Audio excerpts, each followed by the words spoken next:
अहिले नेपालमा जतासुकै चुनावको माहौल छ। भदौ 24 गतेको जेन्जी आन्दोलनबाट केपी ओलीको सरकार ढले लगत्तै बनेको आन्तरिक सरकारले आउँदो फाल्गुन 21 गते देशभर चुनाव गर्ने भनेर घोषणा गरेको थियो। यो कुरा हामी सबैलाई अवगतै छ। अहिले नेपालभरि विभिन्न राजनीतिक दलहरू चुनावी दौडधुपमा छन्। अहिले सामाजिक सञ्जालमा विभिन्न सूचनाहरू हेर्दा चुनावमा पुराना दल र नयाँ दलबीच कडा प्रतिस्पर्धा हुनेवाला देखिन्छ। नयाँ दलको रूपमा 3 वर्षअघि उदाएको राष्ट्रिय स्वतन्त्र पार्टी रासपाले भावी प्रधानमन्त्रीको रूपमा र्यापर तथा काठमाडौँको पूर्व मेयर बालेन्द्र शाहलाई अघि बढाएका छन्। अहिले बालेन शाह जहाँ पुग्छन् त्यहाँ युवाहरूको हजारौँ थामी नसक्नु भिडजम्मा हुन्छ। एकपटक यो भिडियो हेर्नुहोस्।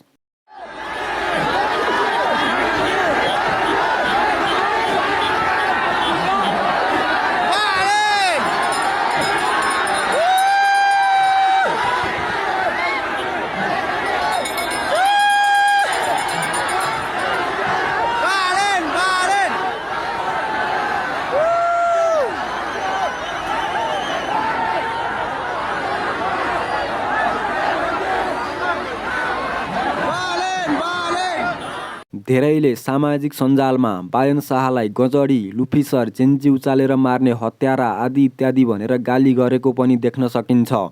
तर बालेन शाहको क्रेज जेन्जी आन्दोलनपछि झन बढेको छ। युवाहरूले बालेन शाहलाई भावी नेपालको प्रधानमन्त्रीको रूपमा हेर्न थालेका छन्। यो भिडियो बालेन शाह महोत्तरी पुग्दा त्यहाँ उनलाई हेर्न आउनेहरूको हो। बालेन शाह महोत्तरीमा मात्र होइन, उनी नेपालको पूर्वदेखि पश्चिम जहाँ पुग्छन् त्यतिकै उनलाई हेर्ने भिड जम्मा भएको सामाजिक सञ्जालहरूमा देख्न सकिन्छ। बालेन शाह नेपाली युवा युवतीहरूको नजरमा सिनेमाको हिरो जस्तै हुन्। सिनेमाको हिरोले अन्याय अत्याचार विरुद्ध लडे झैँ बालेन शाहले पनि नेपालमा भएको अन्याय अत्याचार भ्रष्टाचार विरुद्ध लडेर नेपालको विकास गर्छन् भन्नेमा नेपालभरका युवा विश्वस्त छन्। फाल्गुन 21 गते हुने प्रतिनिधि सभा निर्वाचनमा बालेन्द्र शाह झापा 5 को निर्वाचन क्षेत्रबाट उम्मेदवारी पेश गरेका छन्। उनी राष्ट्रिय स्वतन्त्र पार्टीका उम्मेदवार हुन्। साथै उक्त झापा 5 बाट पूर्व प्रधानमन्त्री केपी शर्मा ओली पनि उम्मेदवार छन्। बालेन स्वतन्त्र पार्टीको भावी प्रधानमन्त्री र ओली एमालेको भावी प्रधानमन्त्री दुईजना एउटै क्षेत्रबाट निर्वाचन लडेकाले झापा 5 लाई नेपालभरबाट चासोको रूपमा हेरिएको छ। बालेन शाह जेन्जीको माग प्रधानमन्त्री भएर पुरा गर्ने उद्देश्यले चुनाव लड्न झापा 5 पुगेका छन्।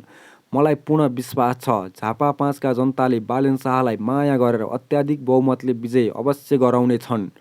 नेपालमा चुनाव धेरै भयो। विभिन्न समयमा विभिन्न व्यक्तिहरू चुनावबाट प्रधानमन्त्री मन्त्री भए। पार्टीको घोषणापत्रमा विभिन्न लोभलाग्दा एजेन्डाहरू देखाए। तर जितेर गएपछि आफ्नै स्वार्थ पुरा गरे। आफ्नो आसेपासे र आफन्तहरूलाई राज्यको विभिन्न अङ्गमा भर्ती गराए र राज्यको स्रोत साधनलाई दोहन गरे। यसअघिका विभिन्न पार्टीका सरकारले गरेका काम यस्तै हुन्।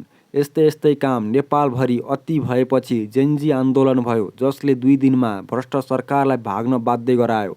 अबको आउने सरकार नेपाललाई चाहेको जस्तो र जनताले खोजेको जस्तो हुनुपर्छ।